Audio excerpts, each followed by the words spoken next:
ते आपल्यासोबत ठाकरे सेनेच्या किशोरी पेडणेकर आहेत। किशोरी ताई, काही वेळापूर्वी आम्ही भाजपच्या काही नेत्यांशी बोललो। त्यांचं म्हणणं आहे की ठाकरे बंधू एकत्र येतात ते मराठी माणसासाठी नाही तर त्यांची गरज म्हणून, त्यांच्या पक्षांची गरज म्हणून एकत्र येतात। हे कोण ठरवणार आहे आमची काय गरज आहे ती? आम्ही काय तुम्हाला सांगायला आलोय?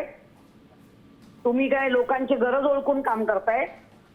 बॅगाच्या बॅगा उकड्या ठेवून वाटेल तसं वागतायत, पैशाचं वाटप करताय, मतदार यादी घोळ घातलाय, ती करेक्ट करून दिली नाही। मतदार यादीचा जो आयुक्त आहे तो जसं काय घरातच तुमच्या बसलाय।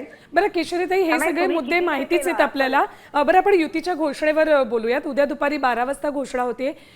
सगळ्या ज्या जागांवर तिढा होता तो सुटलेला आहे का? आणि नाराजी तुमच्या सगळ्या नेत्यांची? हॅलो, प्रत्येक पक्षात तिढा असतो हो, पण हा भाजप किंवा शिंदे गटातला तिढा का आमच्यामध्ये वळवळतो? किशोरी ताई, युतीची घोषणा उद्या दुपारी 12 वाजता होते, तर तुमच्या दोन्ही पक्षांमध्ये ज्या जागांवरून तिढा होता तो सुटलाय का, असा माझा मुद्दा आहे। ज्या अर्थी 100% जर उद्या 12 वाजता होते तर तो तिढा सुटलाय म्हणून संजय राऊतांनी डिक्लेअर केलंय ना। हां हां, शेवटी वरिष्ठ नेते डिक्लेअर करतात। हो हो।